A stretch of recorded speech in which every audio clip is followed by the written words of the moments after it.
By now, everybody's observed virtue signaling by proponents of wind and solar energy. The usual critiques focus on these energy sources' inabilities to provide the massive amounts of instant on demand, reliable, non intermittent, affordable energy needed to lift and keep whole societies out of poverty. But there's a dark secret behind wind and solar. Mining and refining the minerals necessary to build wind turbines and solar panels causes far more harm to the environment per unit of energy delivered to users than mining and refining coal, oil, or natural gas. And it's accompanied by serious human atrocities. Todd Royal and Ron Stein, authors of the new book Clean Energy Exploitations, will discuss these problems with us tonight. First, welcome to From the Stacks, the live stream of the Cornwall Alliance for the Stewardship of Creation. We are a network of evangelical Christian scholars working to educate the public and policymakers on biblical earth stewardship, enhancing the fruitfulness, the beauty, and the safety of the earth to the glory of God and the benefit of our neighbors, and economic development for the very poor around the world through private property rights, entrepreneurship, free trade, limited government, and the rule of law, plus access to abundant, affordable, reliable, scalable, instant on demand electricity and other energy, plus the gospel of Jesus Christ, that sinners like me can be reconciled to the holy God by grace through faith in the sacrificial death and the resurrection of our Lord and Savior, Jesus Christ. Through the month of December, as we do every month, we have a special treat for our listeners who wish to support this nonprofit organization. In December, we're offering a DVD of the nature documentary, The Riot and the Dance. The Riot and the Dance. Most nature documentaries are very much Darwinian, naturalist in their perspective. The Riot and the Dance is a marvelous documentary from a solidly biblical Christian perspective that celebrates the beauties, the intricacies, and the complexities of God's natural creation, at the same time that it also acknowledges that because of human sin, God has cursed the earth, and therefore we find things that are quite sad, even in nature itself. And we seek to find ways of dealing in a godly way with such things. If you would like to have a free DVD of The Riot and the Dance, Earth, this is the first of several documentaries that are planned, we would be glad to send you one as our way of saying thank you when you make a 100% tax-deductible donation of literally any size. To request yours, just go to cornwallalliance.org, click on the donate button, and as you fill out the form, when you come to the comments field, enter promo code 21-12, that's 21-12, or the title, The Riot and the Dance, and we'll be glad to send you a copy. Now to our guests, and particularly the first guest, Ron Stein, co-author of the book, Clean Energy Exploitations, needs to be able to leave us fairly quickly. He's got another interview scheduled in just a few minutes. So we're going to start with him. Ron, tell us real quickly just a bit about yourself so that our viewers know who you are, where you're from, what got you into what you're doing, and what you hope to achieve through your work. Well, my name is Ron Stein. I'm a professional engineer. Began my career, a couple decades ago, spending a couple decades with a major engineering and construction company, designing and building energy infrastructure around the world. And then in 1995, I founded a company, PTS Advance, to provide staffing augmentation to engineering and construction companies, as well as life science companies. And then in the last decade or so, been focusing most of my energy in authoring op-ed articles and books, 3 with Todd Royal. And the subject has been energy literacy, trying to provide the public with enough energy literacy so that they can talk about it at the dinner table. And consequently, that's our website, energyliteracy.net, where all of our books and op-ed articles are are listed. Basically, that's my passion, is energy literacy. And through that, we basically wrote this latest book, Clean Energy Exploitations, to expose what's happening around the world that is not transparent to the healthy and wealthy countries. Yeah, Ron, I've learned a good bit from several of your books. Appreciate them very, very much. And I think it would be really good for lots of Americans to read your books. We, I think we really suffer from the fact that most people have no idea just how complex the infrastructure is that provides their gasoline for their cars, their natural gas for their home heating, their electricity for just about everything that we do all day, every day. So I think it'd be really good. Tell us the titles of just a few others of your books, in addition to Clean Energy, uh, exploitations. Well, our first book was Energy Made Easy, trying to provide uh, a little basics in layman's language to make people get a little bit energy literate. And the second book was just just green electricity. And the intent of that book was to help explain what the world would look like without fossil fuel. And without fossil fuels, um, we would be going back a couple hundred years. And that all kind of led into this latest book, The Clean Energy Exploitations, because with the world, the healthy and wealthy countries wanting to go green, it basically picked up the basics of the first two books. And, being energy literate and also getting rid of fossil fuels, that necessitated the clean energy exploitations, which is all the minerals and metals to accomplish going green, or attempting to accomplish going green. Yeah. Um, we have just a few minutes before you have to split for your other interview with I think what's the name of that source? Political something. California Political Review. They're going to be Yeah, talking that's right. about Governor Newsom and Right. his efforts to basically kill the crude oil industry in Yeah, yeah. California. About as big a mistake as And I do have California's a few government minutes because that, could make. that calls at 4:30, so I do have a few minutes. Yeah. Okay. Um, the cover for Clean Energy Exploitations is really pretty provocative. You've got a soldier with an AK-47 machine gun overseeing the mining of minerals in one of the developing countries. Uh, can you give us some background to the selection of that photo? Well, Todd and I talked about this for some time before we decided on this particular picture, but ironically, the picture says it all because all the exotic minerals and metals are coming from developing countries, countries that have yellow skin, brown skin, black skin people, countries that have no environmental controls, no labor controls, and all these minerals and metals are being mined sometimes by kids by hand as young as 4 to 6 years old. And so Mm. it basically was a duplicate of the movie Blood Diamonds. Well, these are referred to as Hmm. blood minerals. Yeah, that's just something that I find incredibly atrocious, and it's not necessary, even if we are going to begin adopting a lot more in the way of wind turbines and solar panels, because in fact, though we call most of these rare earth minerals, they exist all over the world, including in the United States.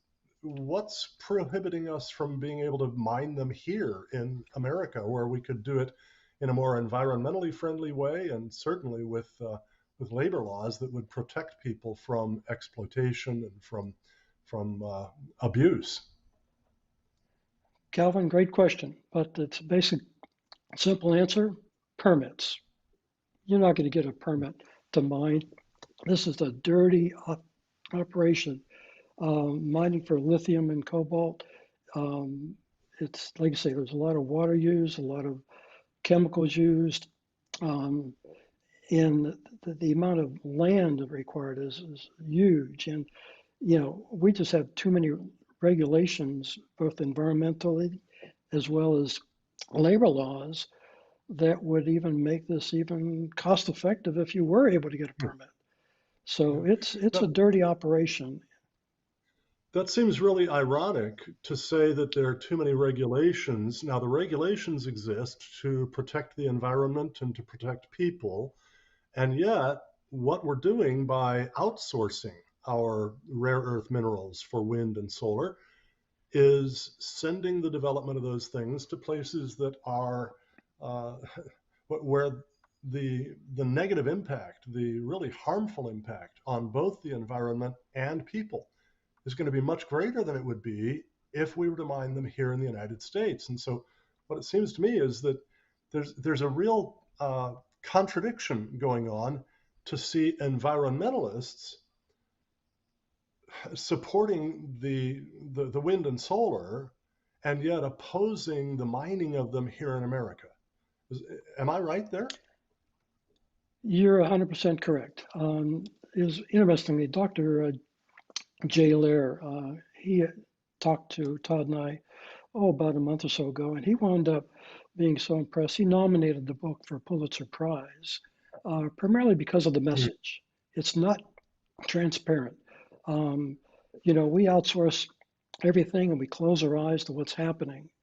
And, I know recently, yesterday, Biden is going to basically boycott the Olympics because of China's, labor atrocities.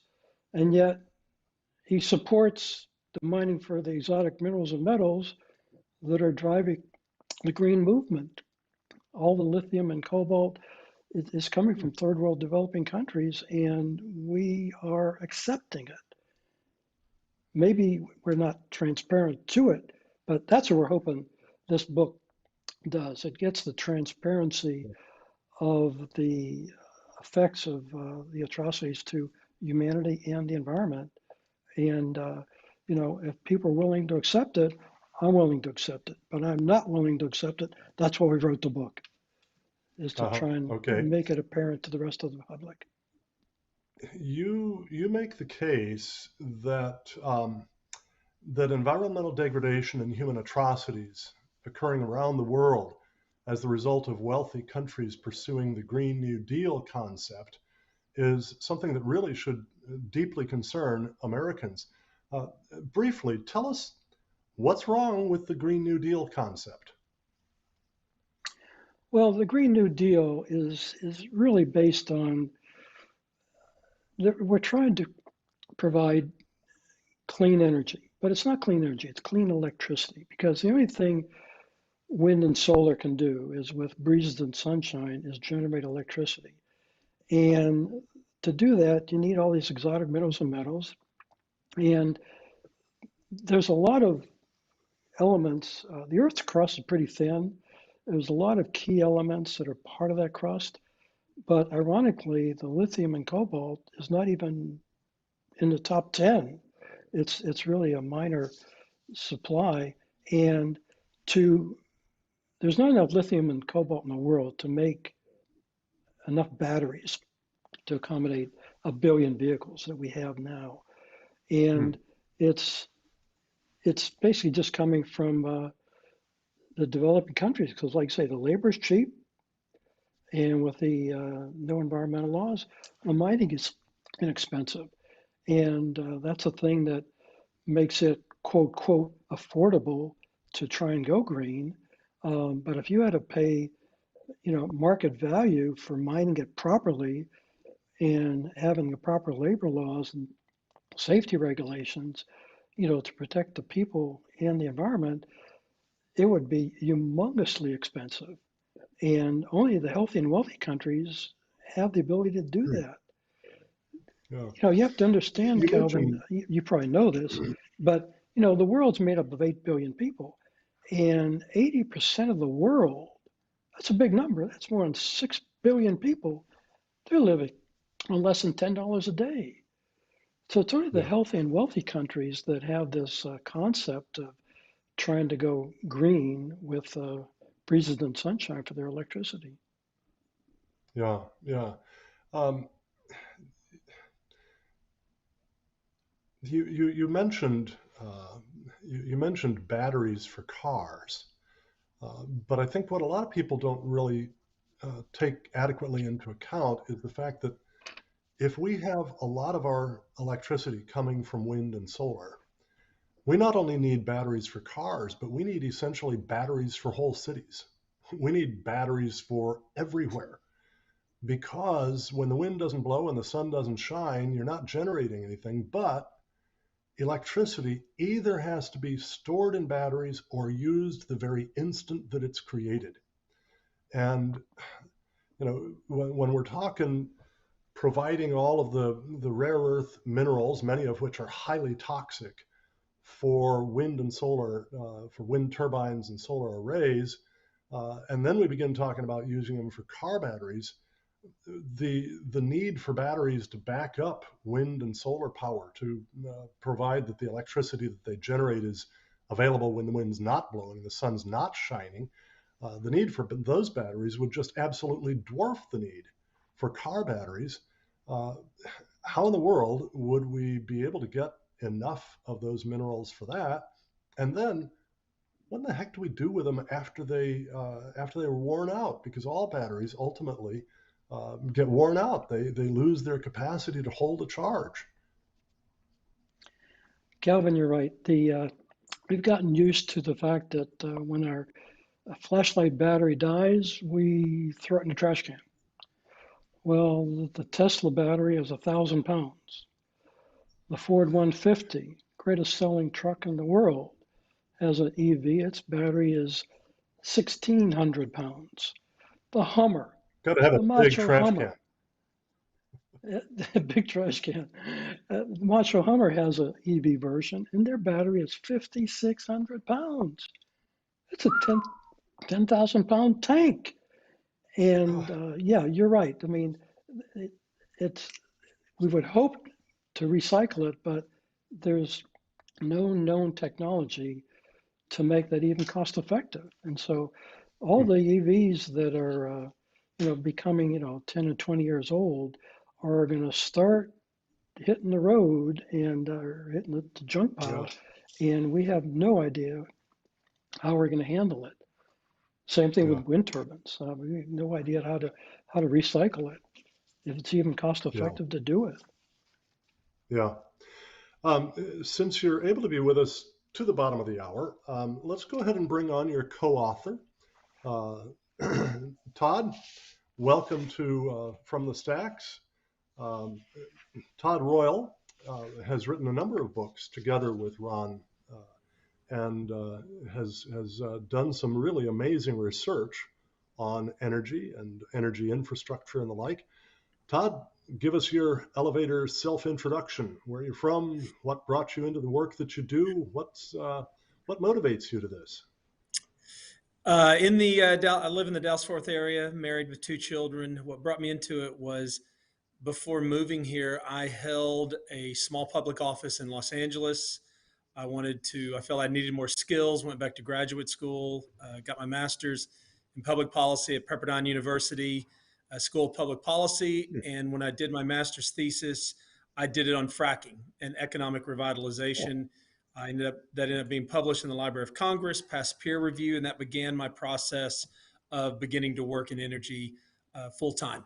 I've written hundreds of articles, these three books with Ron, and then I am a independent energy consultant where I focus on a lot of the geopolitical implications of energy, along with national security, foreign policy risk, and then my work with Ron. We met whenever we worked together at the American Society of Civil Engineers, working on California's energy and infrastructure report. Yeah. Okay. In the book, you and Ron together state that the time frame around 1900 changed everything for the world. Now, I mean, we might think in terms of the development of antibiotics shortly after that. Uh, World War I, obviously, tremendous advances, if you can call them that, in military technology. But what particular changes around 1900 do you have in mind for changing everything in the world? I'm going to give a brief answer on this, and then I'm going to ask Ron to jump in as well because he's even better at this, much better at this than I am. What we really started to see was the Industrial Revolution begin to take off. You're now starting to see the introduction of petroleum and even some petroleum products as well, and you're finally beginning to see society Hello. being able to go away from your horse and buggy days and really living into a dark ages and kind of the beginnings of modern times and even the beginnings of modern society. Ron, what would you like to add to that as well? I'm on a call. Hang on.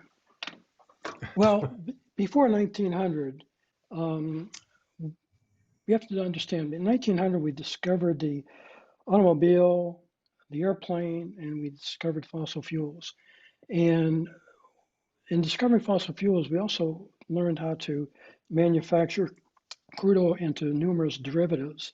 And those derivatives are now the basis of 6,000 products. They're part of our lives. In the 1800s, people never traveled 100 to 200 miles from where they were born. Uh, Longevity was 20 to 30 years of life.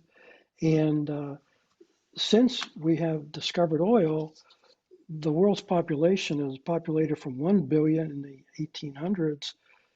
It's blossomed up to 8 billion people because we now have the ability and infrastructures. We got a medical industry we did not have before 1900, electronics, communications, all this did not happen before 1900. And now we've got the ability to feed people. And with the advent of all the merchant ships, we can move products all over the world. We can grow products in South America and move the products up to Canada. And so, Yeah. yeah, there's a lot has changed, and weather-related fatalities were huge before we discovered all the products are available from fossil fuels. Um, and today we've pretty much have mastered weather. It Yeah. it's almost been down to zero. So yeah, we have. And it's all based on crude oil, and crude oil is the only fossil fuel. There's three fossil fuels. There's coal, natural gas, and oil. The coal and natural gas are primarily used for generating electricity, and we're trying to replace that with breezes and sunshine to generate electricity. But crude oil, which is almost never used for generating electricity, it's only used to manufacture. And it manufactures the oil derivatives that make 6,000 products. It's part of our daily lives. And it also manufactures the fuels for, I want to call it the heavyweight long range infrastructures. EVs are good for lightweight things like automobiles and trucks and short ranges. But if you want to go long range, airplanes, ships, the space program, that requires the fuels that are manufactured out of crude oil. So everything changed when we learned how to manufacture from crude oil, and that's been our lives. And if we get rid of all three fossil fuels, coal, natural gas, and crude oil, we have basically going to terminate the military, terminate the medical industry. We couldn't have come out of this COVID epidemic without all the medical inventions and creations that came out of oil derivatives. Everything in hospital Terminate. is made Yeah, we might as well with fossil terminate fuel. almost all of our transportation. And Yep. as a matter of fact, if you're into the keep it in the ground movement, right? Well, why don't you just decide that it's time to let all your teeth rot? Because your toothbrush is made of plastic that's derived from crude oil. I think few people have any notion of all the different things in life that come from crude oil. I mean, the buttons on my shirt here are plastic. They come from crude oil.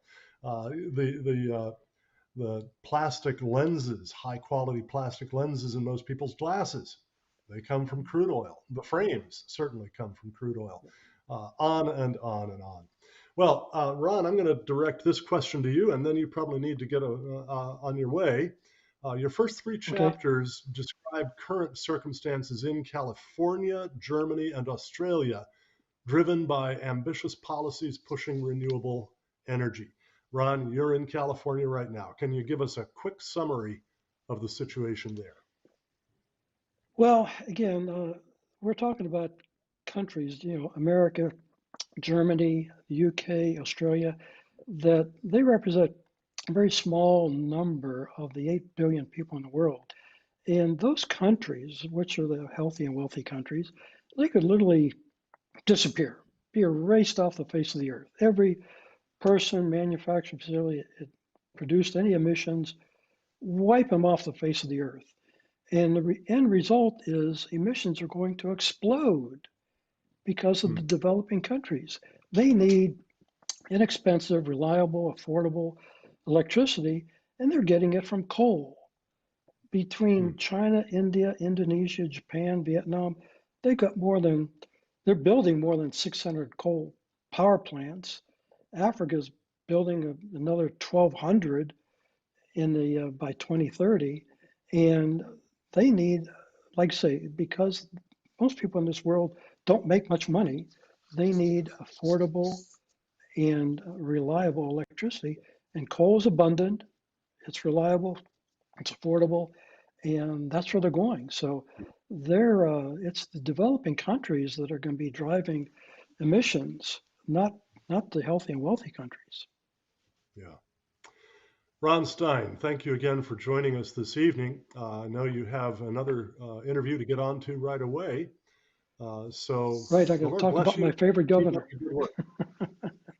Right. Okay, have Yeah, a good day, guys. absolutely. All Thanks, right. Ron. Thank you very much. Yeah. Yeah, Todd, excuse me. So we got a little bit to California. How Yep. about Germany? What's going on there? Well, number one, they've spent over $560 billion in their supposed clean energy transition. What it's produced is the highest electricity prices in the world, and they're always on the verge of blackouts, and they will not be able to survive the winter unless they bring in Russian natural gas. So what you really have is not just an economic calamity, but they also have some of the highest energy poverty in the world, which is defined as you're using roughly 10 to 30, sometimes 40% of your income just on your electricity bills. They are Hmm. clear cutting their forest. As a child, I like grim fairy tales. Well, the forest that's based upon is currently in the clear cutting stage for them to put up more wind turbines.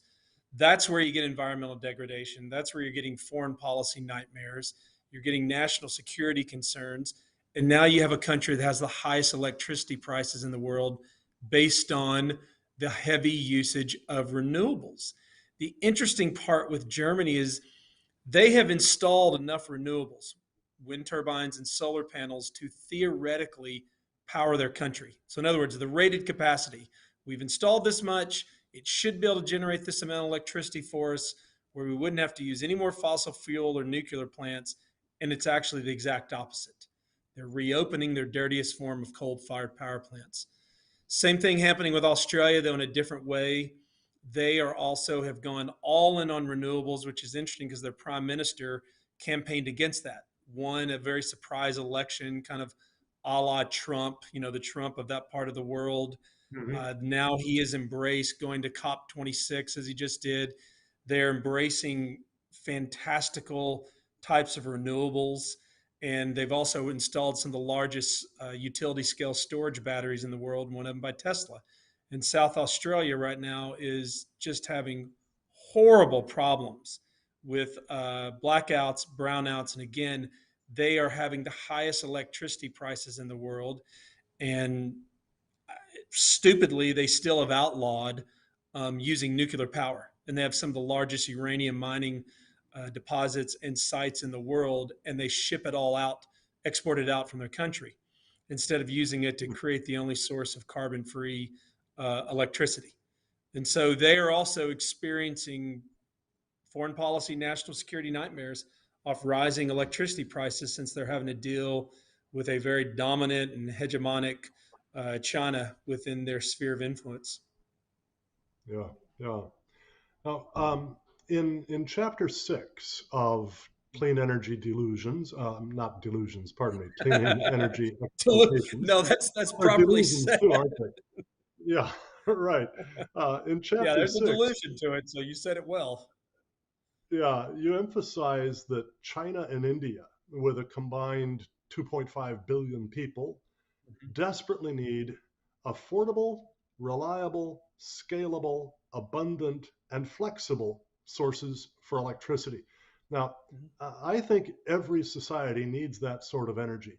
But would you address each of the 5 criteria you listed for the right kind of energy? Why is it so important that all 5 criteria be met? Affordable, reliable, scalable, abundant, and flexible. So you first have to go, okay, let's take renewables, the wind and the sun. We'll take fossil fuels. You can also throw biomass in there. You could throw in hydropower, Nuclear, and now you do you natural gas, coal. So those are abundant sources of energy, meaning even the wind. But and then you go, well, what about the wind and the sun? Well, we have cloudy days, and we don't, and then obviously we do not have wind that goes on. So you need something to be abundant. Now it needs to be reliable. Now, with reliable, I will also add resilient, that no matter the know. weather, it can still power the electric grid. It is always going to be go on. So typically, fossil fuels can work 80 to 90% of the time. Nuclear works about 95% of the time, called baseload electricity. So then we've got those two. Now it has to be, is it affordable?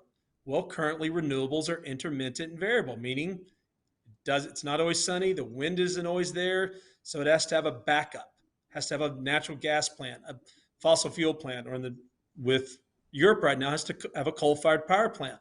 So now it makes it unaffordable because I have 2 forms of energy going on for one source of electricity. Well, then it's got to be Hmm. scalable. Can I build that and put that anywhere in the world? Well, the answer is no, I cannot. I cannot put wind turbines and solar panels anywhere in the world, but I can certainly put a coal-fired power plant anywhere, as demonstrated by India, China, and then the Belt and Road Initiative with China as well. And then our last one is abundant, scalable, reliable, affordable. Is it flexible? Is it resilient? Meaning has to be flexible to basically go on and off to back up renewable. Can it be resilient in that it can take on different weather patterns? So when you have to meet all of those 5 criteria of being abundant, yes, fossil fuels and nuclear. Affordable, yes, they are. Is it scalable? Can I put it all around the world? Yes, I can. Is it resilient? Is it reliable? Meaning the Texas grid collapse. If you were using coal, the grid doesn't collapse because I can store coal in -5 degree weather. And then lastly, is it flexible? Because with renewables doing this all the time, up and down, intermittent variable, that means I have to have a power plant that's flexible enough to basically go off and on at will. And the only one that can really meet that criteria is natural gas. Coal's a little Hmm. better. Nuclear, you really can't. You can kind of vary it a little bit, but you can't turn a nuclear plant on and off as fast as you can a Up and natural down. gas fired Yeah. plant or a coal fired power plant. But again, what only thing we're talking about there is electricity. So that's just about Yeah. 20 to 30% of where your emissions come from and your grid being powered. So that's why you Right. have to have those 5, what we term the 5 laws of energy.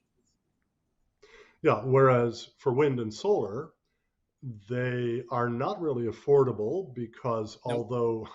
although the end user price might be made competitive with coal and natural gas and nuclear, that's only because a lot of the cost of producing that and getting it to the consumer is underwritten by subsidies from Mm-hmm. governments, which run hundreds of times as much per unit of electricity delivered as the Yes. subsidies for coal, oil, and natural gas. Now, I'm a free marketeer. I say get rid of all the subsidies for everything, and just let the Yes. market figure out where investments are most rewarding. But Mm-hmm. frankly, the overbalance of subsidies to wind and solar when they cannot provide the affordable, reliable, scalable, abundant, flexible electricity absolutely necessary to lift and keep whole societies out of poverty, I think that's crazy. And then the reliability Yes. issue, of course, it's not always windy, it's not always sunny. And, a part of the issue there is not just the question of do we get any electricity at all from them, but is the electricity generated by wind and solar really, really steady? Because again, I think this is something that a lot of people don't understand about our electric grids. Uh, we understand the terms blackout and brownout. What most Hmm. people don't understand is what happens when you have just a tiny, tiny fluctuation in the power coming through the grid. That fluctuation may not be enough to cause a blackout or a brownout, but it can easily be enough to completely fry all kinds of Hmm. electronics. And Yep. when you've got hospitals depending on computerized medical equipment working properly all the time to keep people alive, that's a life and death issue. The scalability issue, frankly, whereas, yeah, there's an awful lot of wind and solar around the world, wind and sunlight, uh, the capacity to capture all of that energy and Yes. transform it into electricity is another thing entirely. Harvard study summer before last concluded that to provide all the electricity needed in the United States right now, used in the United States right now, we would essentially have to cover a third of the country with wind turbines or with solar panels or a combination of the two. And to provide enough electricity to electrify vehicles as well, we'd have to cover another third. You don't have to do that with coal or oil, natural gas. And Yep. then the abundance Or issue, nuclear. Yeah. yeah, or nuclear, yeah. The abundance issue, of course, there's wind and solar everything everywhere, but not all the time, and so they can't meet the predictability of abundance that we need to have. Mm. And then, of course, they're not flexible because when the wind stops blowing, when the sun stops shining, they just simply cannot generate. So I think you guys make a really great case in clean energy exploitations uh, that we've got economic devastation, we've got environmental devastation ahead if we move too much in that direction. I'm going to Can I give you two? continue. Sure, go ahead, I Todd. was, I was going to say, I'll give you two just examples from the book. Just if the UK itself went all electric or net zero Hmm. decarbonization, as you hear all the time, current mining of all rare earth and minerals would have to exceed upwards of 16%, 1600%, pardon me, to just meet the Yeah, UK's demands. And then when you hear people that say, well, you can use storage, lithium ion storage is the dominant form to use for utility scale. Just take New York City. We use this in the book. New York City uses about 32,000 megawatts a day. Department of Energy has said that it costs about 1.5 million the cost per megawatt of storage. Well, do the math. You're in the trillions of dollars now. I think if I remember my math correctly, it was upwards of over $6 trillion to have backup storage system for just New York City. yeah, So you're talking about something that is just, well, you said it best a moment ago. It's delusional. It's simply yeah. not technologically feasible. You haven't been able to get past the second law of thermodynamics. You haven't been able to get rid of the chemistry of it, the physics of it. It's just technologically not there. Yeah. Todd Royal, thank you very much for that. Quick reminder here for all our viewers during the month of December, as our way of saying thank you for a 100% tax deductible donation of literally any size, the Cornwall Alliance would like to send you a free copy of the DVD nature documentary, The Riot and the Dance Earth. Mm. This is a wonderful nature documentary. Most nature documentaries tend to be very Darwinian, very naturalistic, certainly not giving glory to God. This one gives glory to God for the beauties of his creation, at the same time recognizes the curse on the earth that God has placed because of human sin, and then asks, what can we as humans be doing about this? It's a beautiful, beautiful film. I find it a very exciting film, and I hope that many of you will want to see it, show it to young people, share it with people in your church. It's a great film. To ask for your copy, just go to cornwallalliance.org, click on the donate button, and as you fill out the donation form, in the comments field, enter promo code 21-12 or the title, The Riot and the Dance, and we'll be glad to send you a copy. Well, again, our guest right now is Todd Royal, co-author of the book Clean Energy Exploitations. I earlier called it Delusions. That would fit well too. Chapter 4 in your book, Todd, summarizes how renewable energy leads to specifically environmental degradation beyond what comes from nuclear, fossil fuels, or hydro. How does that happen? These are called Well, number one, green energy. yes, green energy. Well, first off, you're talking about just to do wind turbine and solar panels, renewables, you typically are going to have to use 300 to 700 times more land than you would, say, a site where you're going to have to where you do fracking for crude oil. So the land requirements, and you just said it best a moment ago, Calvin. You're talking about currently the United States is not even using 1% of its land for to produce its electricity, its refineries. You're talking about, and I've heard the same estimates you have, that you're looking at 50% of the land of the U.S. would need to be covered with wind turbines and solar panels. So you have land degradation, but really here's the biggest issue, and this is where I do want to speak. I'm a Christian. I'm a believer. I attend a wonderful church, Gateway Church, here in the Dallas-Fort Worth area. Let's just take one big example right now because it's now coming up. Solar panels that are being created by slave labor, the Uyghur Muslims in China, in the Xinjiang city, that province. We as Christians, the greatest, in what I'd say to anybody right now, human rights issue that the Church of the U.S. and other churches around the world need to be speaking out against are these solar panels being created this way.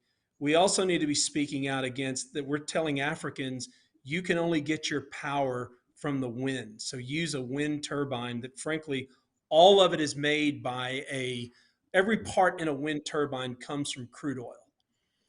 I look at this and go, if we are going to bring the gospel of Christ globally, first you have to meet those 5 laws of energy, because the world was a very dark place before fossil fuels came around. I would tell anyone, read The Spirit of Democratic Capitalism by Michael Novak. Look at the introduction. Yes. Look at what the world was.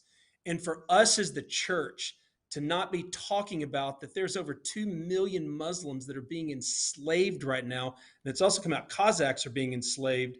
So solar panels that are being brought into Europe, brought into America, that goes against every part of the Dominion Mandate. And that certainly goes against every part of the Great Commission that Christ gave us. So we're talking about a degradation issue. We have said now that the environment is more important than people. I bring up the Dominion Mandate because God told us, you as people go subdue the earth. Do not let the earth subdue you. So what we're allowing to happen right now, there's over 600 million Africans don't have electricity. And we're not speaking about that in our pulpits and our churches. To say that if we want the gospel of Christ, and we know the book, What If Jesus Had Never Been Born by D. James Kennedy, who says, the world's a better place when Jesus Christ is put into existence. The Magna Carta came about because of the gospel of Jesus Christ. And for us to have a Green New Deal, for us not to be speaking out what's happening to Muslims, the PLA, the Chinese Communist Army, is raping women similar to what happened during World War II with the Korean comfort women. This is, when we talk about environmental degradations, we are also saying human rights issues. And let me say this too, because 60% of the world's cobalt comes from the Democratic Republic of Congo. The picture on our book is a soldier where little black children are being enslaved, exploited. Their parents are, God knows what happens to them. So cobalt can be extracted. 60% of the world's cobalt comes from the Congo. So what people in Paris, Los Angeles, Dallas, you name it. Tokyo can feel good about themselves because without cobalt, you will not have an iPhone, an electric vehicle, a solar panel, or a wind turbine. For us to allow children, if we're going to say Black Lives Matter, which they do, not under that organization or political tenet, if we really want to protect Black children, if we really want to protect brown children, which, by the way, my father is Hispanic, comes from Mexico. I don't look like it because my father married a Jewish woman. If we're going to say that, then we as believers in our churches, organizations like yours, we have got to begin speaking out and saying, if we are going to bring the Great Commission, we have got to bring these people abundant, affordable, stable, reliable, resilient electricity and do away with the things that are enslaving these people, that are causing their mothers to be raped before their very eyes. So I can have a solar panel, a wind turbine, or a Tesla. It's ungodly. It's the great sin of our generation right now. And that's one of the reasons, the biggest reason for me why I wanted to write this book. That that and abortion on demand, absolutely. Yeah, Yes. With these are definitely infanticide, yes, absolutely. life issues. Yep, yeah. I was really pleased to hear, Todd, how you really tied together the dominion mandate of Genesis Mm-hmm. 1:28, where God Yep. blesses Adam and Eve and says to them, "Be fruitful and multiply and fill the earth and subdue it and have dominion over everything in it," right? Mm-hmm. Together with the Great Commission, where Yes. Jesus tells his disciples to go into and make disciples of all nations, All the world. Yeah. baptizing them in the name of the Father and the Son and the Holy Spirit, and And the Holy Spirit. teaching them to obey all things that I've commanded you.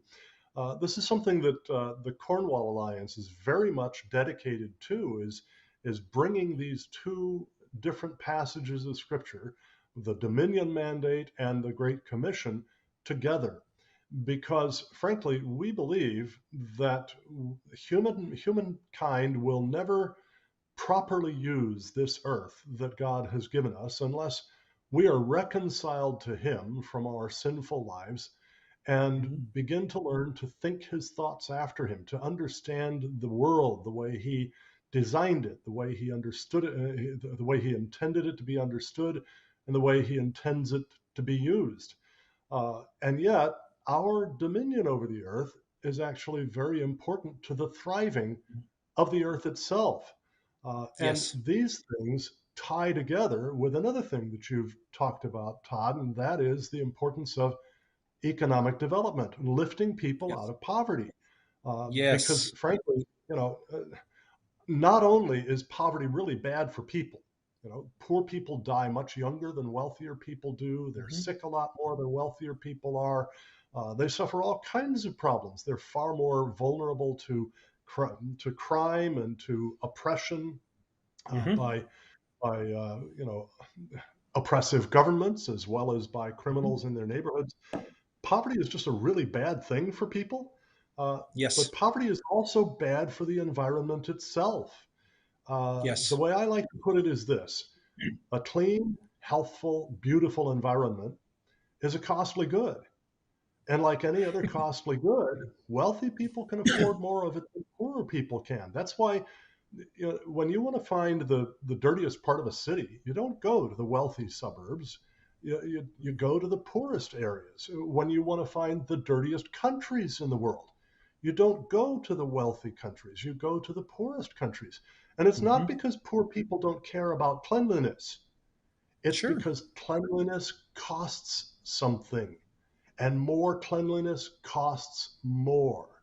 So, this is a reason why the Cornwall Alliance is totally committed to linking together the gospel of Jesus Christ with the theology, the worldview, the ethics that come along with it, with economic development for the poor and Mm-hmm. with what we call biblical earth stewardship or godly Yeah. dominion, enhancing the fruitfulness, the beauty, and the safety of the earth to the glory of God and the benefit of our neighbors, so that we are addressing those two great commandments, to love God and to love neighbor, and Yes. addressing the Great Commission and the Dominion Mandate. So, Todd, I really appreciate the way you tied those things together. And And I've seen quite a number of your articles in which you have done that too. So thank you very much for doing that. You're Now, you welcome. actually kind of skipped ahead from one thing that I had intended to ask you about, and that was how clean energy, so called, results in human atrocities. You talked a bit about the Uyghurs in China. You talked a bit about child labor in the Democratic Republic of the Congo.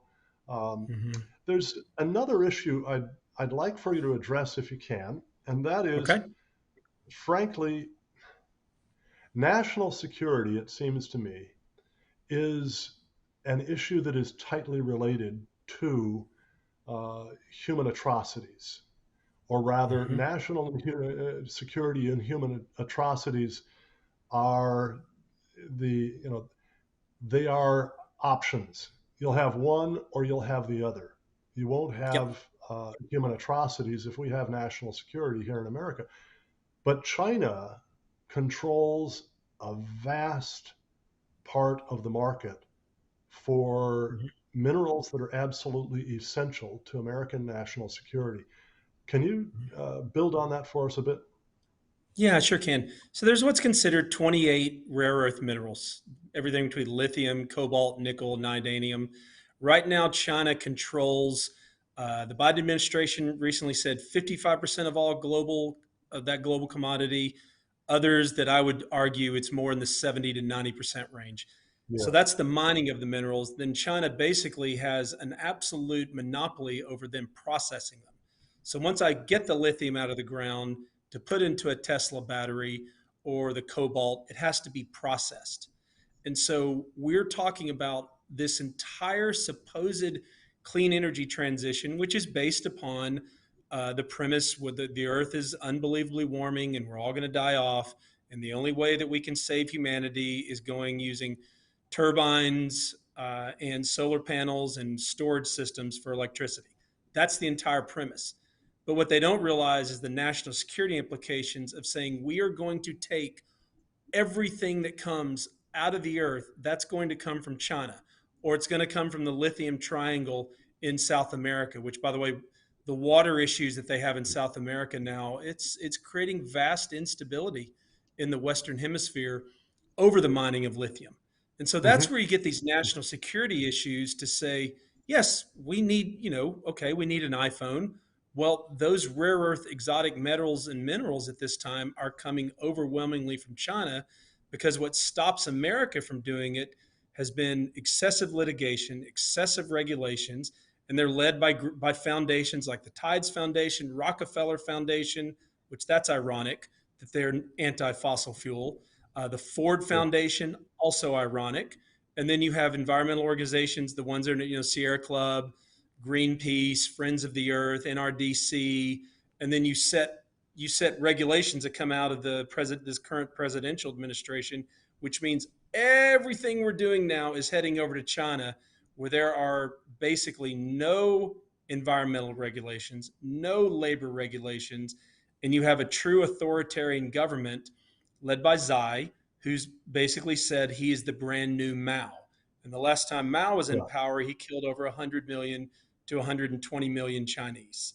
So Yeah. we have gone in a direction that is a human right, an environmental atrocity, and that we are completely taking the dominion mandate. And we as the church have completely just, oh, I don't want to talk about that. I just want to encourage you today, as opposed to going, no, we have an absolute, as followers of Jesus Christ, we are supposed to steward this earth and bring in the dominion mandate. So let's responsibly mine and process these metals and minerals for prosperity, export that prosperity around the world, go build natural gas fired power plants in places like India, Indonesia, nuclear power, and even in that point, work with our Chinese brothers and sisters where some will tell you that the fastest form of Christianity, the biggest amount of believers at this time, are coming out of China. So that's where Yeah. you have to tie all this in together with believers in China, the oppressive Chinese government. We're not processing, we're not mining because you have left leaning environmental groups that get unfortunately, a left-leaning judicial system that just bogs everything down. We think we're Hmm. clean when what we're doing, we're just taking all of that and just giving it all away, not just economic prosperity, but we're creating more environmental degradation by Yeah, allowing yeah, China, South America, and nickel that's mined in Russia to be the ones where we're yeah. getting our rare earth exotic metals and minerals. It's tragic, it's Right. disgusting, and it just infuriates me. Yeah, a little while ago, Todd, you made reference to, you sort of just briefly touched on a sort of a Hmm. racist aspect of all of this too. Absolutely. I'm sure you've read Paul Dreesen's book, Green Power, Black Death, all about how Yes. Western environmentalists are visiting death literally Hmm. on Africans, particularly by Hmm. insisting that they not embrace the very energy sources that lifted the West out of poverty, extreme poverty, like what happens in Africa. I wonder if you could just tell a little bit more about how, for example, Green New Deal like policies, not just in America, but throughout Western Europe, in Great Britain, Scandinavia, Australia, how do these policies particularly harm blacks, Asians, Hispanics, and so on? Hmm. The very Sure. people that supposedly many of the environmentalists would say, oh, we want to help them. And after all, as people on the left, we tend to think that white privilege is a big problem and whites need to get rid of their privilege. Well, I wish at this point that the white billionaires who support this would. You do have men like Bill Gates. Now, in fairness to Mr. Gates, he does have TerraPower, which is trying to bring advanced nuclear technologies, but he also has vast interests, along with George Soros, along with Tom Steyer, along with Mhm. Michael Bloomberg, in renewable energy companies. Which then what they do is they go to things like COP26 by the UN and they say we're going to stop all fossil fuels, and then they tell banks, they tell hedge funds, private equity banks, you are no longer allowed to invest money or loan money into Africa, let's say. Let's use Africa as an example, to build fossil fuel plants, in particular coal fired power plants.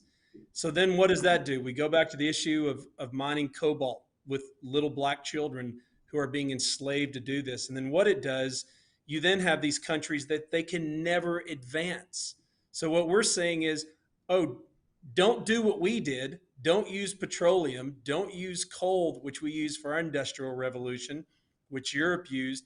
And so what you're doing is it is the most racist, disgusting thing that's going on the planet right now outside of sex slave trafficking and abortion on demand. We are Yeah, saying you are not allowed to have prosperity. And then we know this. The two ways to get prosperity. If you really want to get the gospel of Jesus Christ, if you really want to get the Great Commission, then give every African continent coal-fired power plants so they can no longer be burning dung, which that is one of their main energy yeah, sources, which creates respiratory illnesses.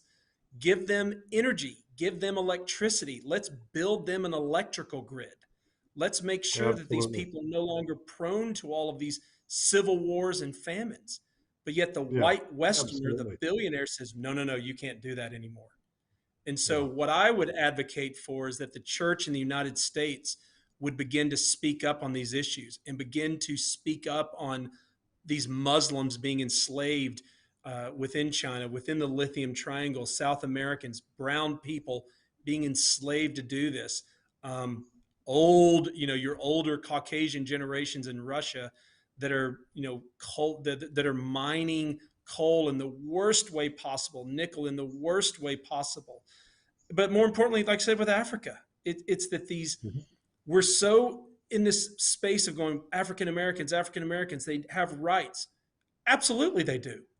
But tell me about the 600 million Africans, the same skin color, that mhm. don't have electricity, and we say nothing about it. You continue to vote for the Democratic Party, which says you can never use fossil fuels anymore and you can only have a Green New Deal. That is racist. That really, I would argue, and I said in the book, you're really getting into Nazi like territory. And that's become extremely personal to me as a person of Jewish background. I'm not of the Jewish faith, but my mother's entire lineage on that side is Jewish. So we are Mhm. getting into Nazi territory when Michael Bloomberg says, no, because of the environment, you cannot have reliable, affordable, abundant, scalable energy. And we are dooming hundreds of millions of Africans to death, Mhm. desperation, devastation, starvation, famine, and as you so well put, Calvin, poverty that just leads to death. They do not get the same opportunities that I've been blessed to be given, you and I have. And Mhm. and I think Yeah, that's a travesty, and I believe the church needs to begin speaking up about it. I'm 100% with you there. Yeah. Um, Now, Todd, I do want to be careful that we don't give the impression that we only see abuses by those who are mining the rare earth minerals for wind and solar, but we don't Mm-hmm. see any abuses by petroleum companies, oil companies around the world, coal mining companies, natural gas companies. Uh, humanity is sinful. Sin is an Mm-hmm. equal opportunity employer. Yes, it I is. always like to say, and so as we talk about this, we want to be careful not to give the impression that only those in the renewable industry are winding up exploiting people, and those Yes. in fossil fuel industry, the nuclear industry, are never doing that. Uh, I guess what we're actually saying is that there is a sort of a difference in scale, a Mhm. difference in outcomes uh, between the two. Can you just sort of comment on that a little bit? Because surely Yeah, we do know that in Africa, for instance, some oil companies have done some pretty nasty things horrible in things. Nigeria, for instance. Absolutely. I think you bring up a great point, Calvin. What I would add to that is that, but there's a completely brighter light that is shined now on fossil fuel companies. So you look up with these companies, and they tend to be the cleanest. They tend to be they're trying to do everything they can to stay away from bad press. So there are laws and regulations in the United States that say when you end an oil and gas project, you cannot leave the environment dirty. You have to leave it the exact same way. But there's zero laws and regulations, for the most part, none that I know of at this time, that say when a renewable plant is done, you have to find a way to recycle this solar panel or wind turbine. Yes. Has there been horrible, disgusting things that oil and gas companies have done? Absolutely. But I would also take the argument of Alex Epstein, which says, but also, his book, The Moral Case for Fossil Fuels, he makes a great argument Yeah, where he goes, yes, horrible atrocities, but look at all the good that's come from it. Look at what humanity was compared to what humanity is now. So I always tell which people is not to, there's no form of yeah, perfect energy. And yeah, which so is we not have to to look at it. justify Yeah. the atrocities. It's not to Yeah. say that it's perfectly okay that those have happened, No. but one of the things that economists try to remind us all the time is that life is full of trade-offs. Uh, every choice we make involves our not being able to do something else. Mhm. And if we're going to Externalities. have energy that is affordable, reliable, scalable, abundant, and flexible, Hmm. and those things are absolutely indispensable to lifting and keeping whole societies out of poverty, then we're going to have to ask, well, what are the technologies and what are the natural resources that can give us the most of that with the least harm to humanity and the environment? And I think our answer pretty clearly is that that coal, oil, natural gas, nuclear, hydro come out way ahead Mhm. of wind, solar, and other so-called renewables. You made reference a bit ago to the fact that so many people in sub-Saharan Africa, and by the way, frankly, also in much of Asia and Latin America, still are dependent largely on dried dung and wood. as their Yes. primary cooking and heating fuels. And Mhm. as you mentioned, the smoke from that brings sickness and death to millions of people. Um, Mhm. One of my good friends is Dr. John Christie at the University of Alabama. I'm sure you know of John. I've heard of Dr. He Christie. is, Yes. yeah, he's a climate scientist, and he was actually a teaching missionary in uh, Mm. one of the African countries Okay. for some time in the 1970s, I think into the early 1980s. And he noticed that for lack of electricity, students couldn't do their homework because in the daytime, if they weren't actually in school, they had to be out working in the fields. And at Yep. night, they didn't have any light by which to read their books or write their papers. So Yep. he has pointed out just how fundamentally basic electricity is for people. But he describes the difference between what he calls the primitive energy system or primitive energy infrastructure and the modern advanced energy infrastructure. In the primitive infrastructure, energy comes on the backs of women. The average sub Saharan African woman spends 6 to 8 hours a day just gathering wood and dried dung with which to cook her food and heat her hut. And that's all. That's all she does.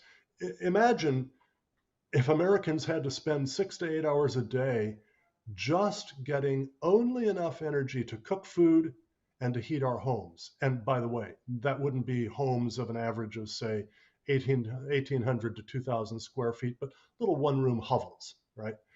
Mhm. Imagine what Americans would say if that were our situation. Sure. Sure. Instead, what Africa desperately needs is to replace that primitive energy system with modern energy system where electricity comes, as you've been arguing, primarily from coal and natural gas, where in America and other advanced nations, most of us spend less than perhaps, maybe 5% of our working hours uh, Mhm. working just to provide energy. But that energy is not just to cook our food and heat a little hovel. It's to air Yeah. condition a big house and to run our Yes. computers and our cell phones and drive our cars and all of these other Mhm. things. Uh, Life is very different for us, and I would pray for the rapid onset of a time when life can be that way for our brothers and sisters in sub-Saharan Africa. We're You just about out of time. We usually go a bit over past 7, and we okay. are now. But I'd like to invite you, Todd, to just make any closing comments you want. What are the things that really burden you, particularly as a Christian, about the topic that we've been discussing tonight? That I've seen in my work in this, that if you really want to spread the gospel of Jesus Christ, people have to have energy. Um, if you want to not see people be exploited, real racism, rape, by real racism, I mean oppression, Hmm. that you've got to give them energy. You've got to give them out of poverty. And that is a burden. One of the things that currently we know that there's about 4 billion people in the world who either don't have electricity or have enough electricity to maybe run an hour a day, the equivalent of a Western refrigerator. My Yeah. goal in life is, by the grace of God, that I would be able to advocate forward, maybe even one day help build electrical grids for those billions of people. And then finally, Yeah. you were talking about this trade-off, and it reminded me, and I because we're your podcast is called On the Stacks, and I love books, and you seem to love books as well, as where John Locke talks about there are trade-offs, there are natural laws and natural rights, but as a person, are you going to live in the wild as an animal, or is there going to be some kind of trade-off? And that's why we go into organized societies. Well, what we're seeing now is this demonization of fossil fuels without looking at the trade-off, without seeing the prosperity that's been brought by these fossil fuels. But more importantly, we've been able to have society and medicines and marriage and children, and like you just said, homes and cars and cell phones. Other people around the world deserve the exact same thing. And I, as a Christian, I can't wake up, I can't go to sleep at night, and I cannot wake up in the morning and frankly look at my children if I do not advocate for these people having the exact same opportunities to prosperity that I've been given because of a coal-fired power plant, natural gas-fired power plant, and also nuclear power. And so Yeah. it just reminded me of what you're saying of John Locke, the trade-offs we have. And I know it's in one of his treatises, and which then we get into natural law, natural rights, endowment by our creator, what Thomas Jefferson wrote when he wrote what he did. But that's what burdens me, Calvin, as a believer, and burdens me as a person and as a father, to know there are children, the age of my children, of what you just said, where I go, my God, they can't write a paper, read a book. I've got to do something about that. Yeah. Well, Todd, thank you very, very much. And, do pass on my thanks again to Ron the next time you talk with him. I guess you talk quite frequently with each other as co-authors. We do. Yeah. But really appreciate your joining me on the program tonight, and look forward to having you on again sometime. Thank you. Keep me informed if you would. Just every time you get a new article published, zap me an email with the link to that, and we will try to help promote that around the country. Okay. Ron does that frequently with the articles that he writes, Yep. and I'm always glad to try to increase the reach. So, Right. Todd, and thank you again for what you guys do as well. I appreciate it, and Merry Christmas to you and Happy New Year. and Merry Christmas and Happy New Year to you too. Friends, thanks again for joining us this evening on From the Stacks. Todd mentioned that title, and he rightly explained why we call it that. Librarians call bookcases stacks, and I've got stacks all around me in my home here. So that's why we came up with the name that we did. Our next week's guest is going to be Dr. Gordon Wilson, discussing his nature documentary, The Riot and the Dance, Earth. This is a fabulous, really beautifully filmed with marvelous music and great narration by Dr. Wilson, documentary about nature, about wildlife, about geological formations and so on around the earth. I just love it, and I think you will find that it's encouraging, it's exciting, it's something that you'll want to share with kids or grandkids. It'd be great to put into the hands of school teachers near you, whether Christian schools or public schools. There are some public school teachers who would be willing to show this, even though it is a very explicitly Christian film. Through the end of December, as our way of saying thank you when you make a 100% tax deductible donation, no matter what the size, if you ask for it, we'll be glad to send you a copy of The Riot and the Dance, Earth. To request your copy, just go to cornwallalliance.org. That's cornwallalliance.org. Click on the donate button. And as you fill out the donation form, when you come to the comments field, enter promo code 21-12. That's 21-12, or the title, The Riot and the Dance. We'll be glad to send you a copy. Thank you again very much for joining us this evening. Look forward to seeing you next week. And meanwhile, happy Advent to all of you as we look forward to our time of celebrating the birth of our Lord and Savior, Jesus Christ. God bless you. Have a great week.